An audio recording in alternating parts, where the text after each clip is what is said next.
Welcome in, guys. It is Paladevin, of course. Hey, we've been doing this YouTube thing for a while, so y'all know what to do.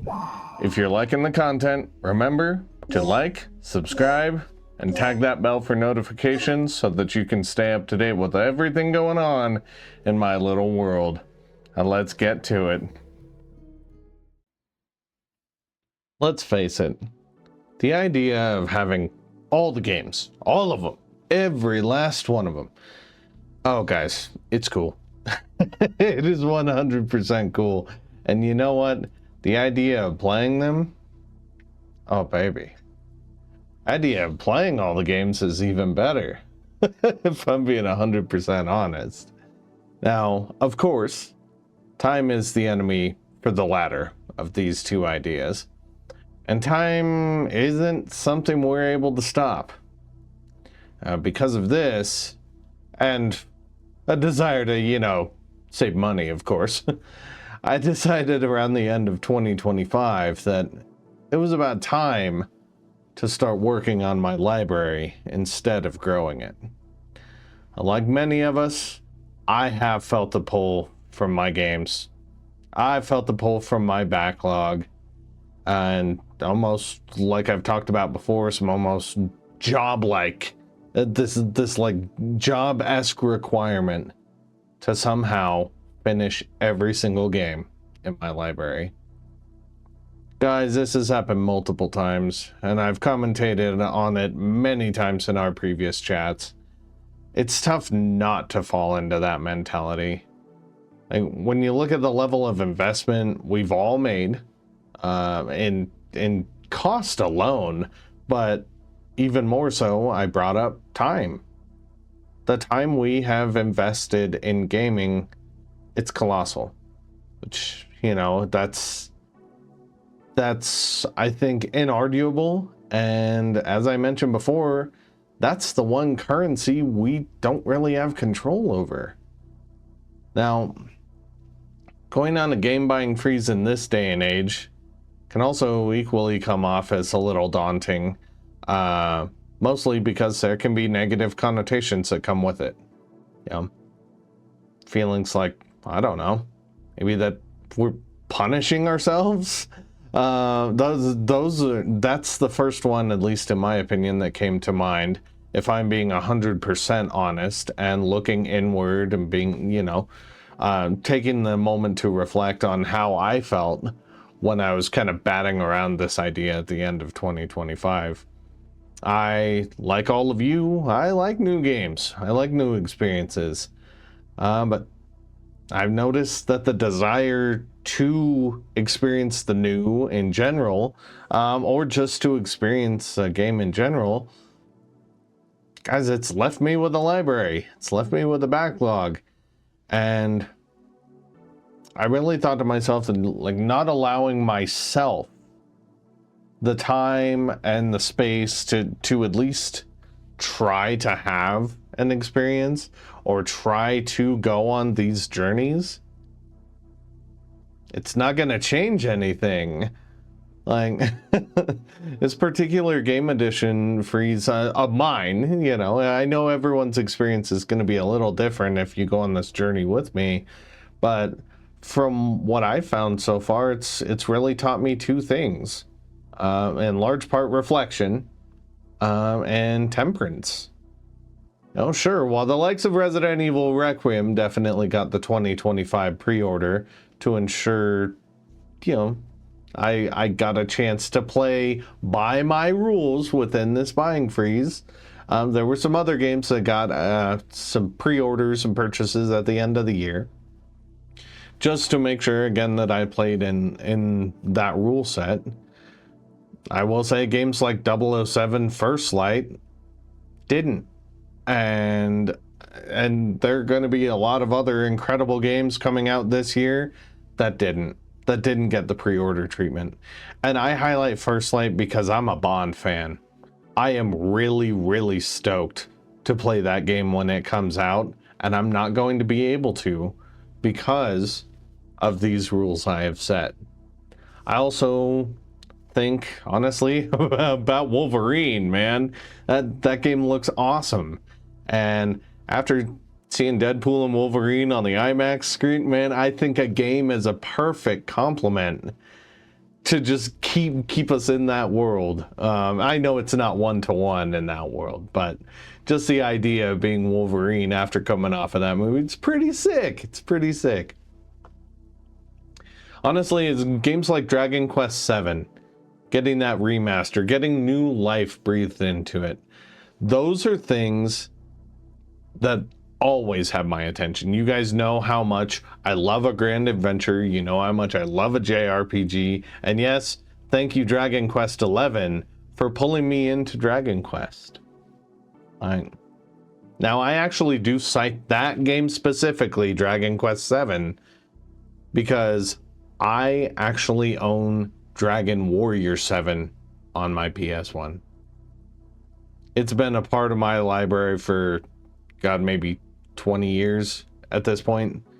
Back when I was playing Legend of Legaia, my mom got it for me because it was a game that's kind of, I would imagine she saw it and was, oh, this seems like Legend of Legaia. He'd probably like that. I'm not gonna lie. I haven't played a lick of Dragon Warrior 7. That was kind of the game. That was kind of the situation that inspired this entire revision of my library, if I'm being honest. Like being able to see Dragon Quest getting this remaster, knowing that I have the PS1 disc over here, and for me to be excited about the remaster, having even not experienced the original when it's right there. It's stuff like that. And being able to reflect is an element I feel is kind of long overdue in my world, but also I did mention temperance earlier. It's a little bit of self-control, a little bit of moderation. Now, both of these things working together, that reflection and temperance. Honestly, using tools like Infinite Backlog, I was actually able to chronicle the majority of my library and see, just really take a look and see what all I have, what's available to me. I also know exactly who I am. I am the type of person who loves to replay games. And when you're talking about time being a commodity that, hey, we all don't have any control over being issued, I am well aware that a replay of a game is going to take away from me being able to play something new. You know, that's the most recent example I have is I am deep in a replay of Final Fantasy VII on Steam Deck. I've got the Seventh Heaven mods loaded. I've been messing with it. It is the 2013 version that I'm running through, not the most recent version. I haven't seen about porting things over or anything like that. But just subtle things with the Seventh Heaven mod, implementing texture changes, or big things like I implemented voice acting into it. It's little things like that I'm trying to implement into my replays, whether it be HD textures, voice acting, or gameplay mechanics, randomizers. Subtle things like this are breathing new life into that replay of Final Fantasy VII, right? So in that regard, even if I'm revisiting a previous legend like that one, I'm trying to incorporate some kind of new element, some way to keep it fresh. Like I said, modding is a great tool for this, but also, you guys probably know this is coming, but utilizing gamer score. And honestly, like the trophy and achievement hunter in me will never die. Whether I use retro achievements or keep track of different things or set little challenges for myself, that guy's not going anywhere. And if you are on a replay, hey, gamer score is a great way to enjoy what you played before. It's a great way to set up a stipulation or something like that. Like, I say that, yes, knowing full well I am the guy who completely ignores a trophy list and a gamer score list on my first playthrough. Now, while the newer games coming out this year may have to wait, we all have an opportunity. I have an opportunity, reflecting on me, to be able to really focus on some of this stuff that I already have. And with that, I think I have a little idea.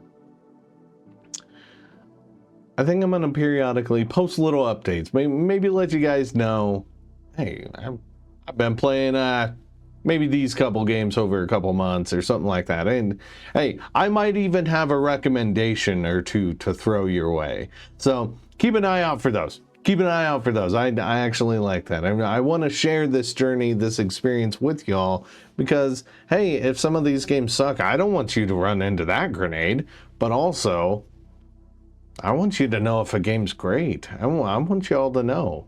So yeah, there you go. Guys, anyone who has joined in on our little chats knows that combating FOMO has been a very, very big thing lately for me. The idea that things to just need to be immediate in the world today, it seems to be a societal norm, and it's, God, man, it's tiresome. Myself, if I'm being honest, if the vibe of the video hasn't already given it to you, I'm really navigating more toward putting the old car in neutral and just kind of being more patient. All right, it's coming out of left field on you guys here. My dad has sayings. Like anyone's dad or grandpa might, right? Anyway, he hit me with one a while back that really resonates with me now. As I'm working through my library, as I'm taking this pause, as I'm really thinking, just taking that moment, right? My dad said, better is the enemy of good enough. And man, just saying it out loud, there's so much wisdom in such a simple phrase. Guys, we are always after the best of the best. We've been conditioned as consumers, as players, to be after the new hotness, the new thing, the new great. Oh, the new Steam Deck, the new ROG, the new PlayStation Pro, whatever. God. Like, and because of it, we are all chilling in Backlogville in the gaming space. I mean, I'm right there with you. We're all there. We're kicking it in Backlogville. I've had my bouts with the job-like nature of things.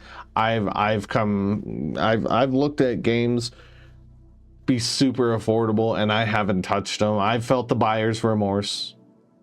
I've had the desire for more time. Guys, anything you can think of, I promise you, I've had a run-in with it in my brain here.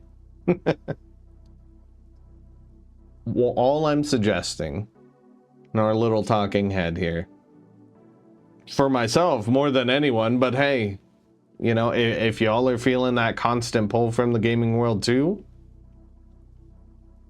hit pause with me really quick. Feels nice, doesn't it? Just taking a moment to our thoughts. Just taking a moment for our thoughts. These are the moments when we can reflect. And honestly, even more so, the moments when we can just think. Having a backlog, keeping up with the Joneses, having all the new things, it can be so demanding. And like I said before, gaming's not a job, guys. It's not. I mean, if you're in a line of work where gaming is a job, that's a different conversation. But for us who are just trying to enjoy what we got, it's not a job. So,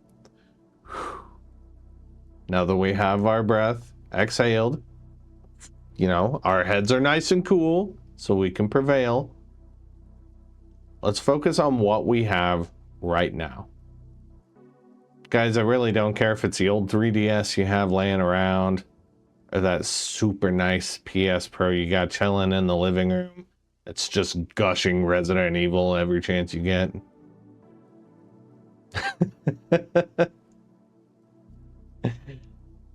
Just focus on what you have.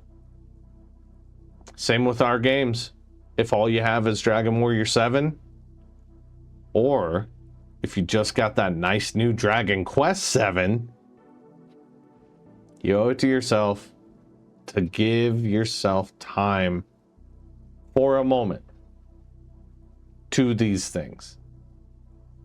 While that's way easier said than done, I personally believe we all have the ability to do it, and it'll give us a little bit of that passion we have for the hobby.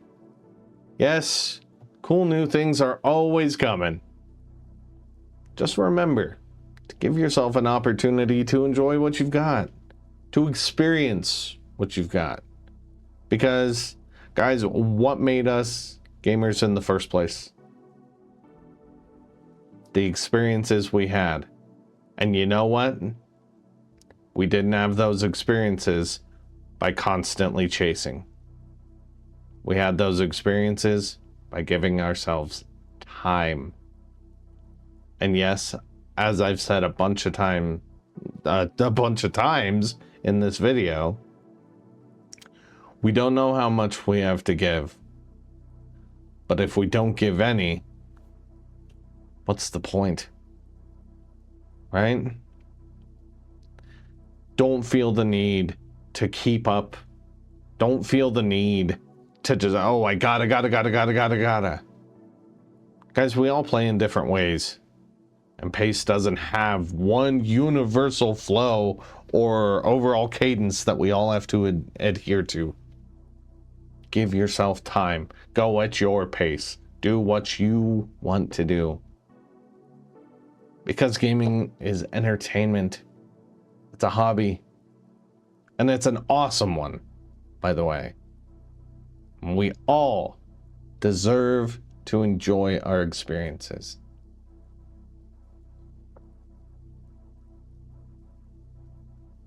There you have it. There you have it, guys. As always, I do appreciate you taking a moment to just kind of run over a little talking head action, just some ramblings, some reflections, like I said, opportunities I have to just think. A lot of those come when I'm taking a break. So, hey, if you're dealing with any of this and you need to join in the conversation, you know what to do. Comment section down below. We've been doing this for a while. Guys, I'm going to leave this one here, and I will see you in the next one.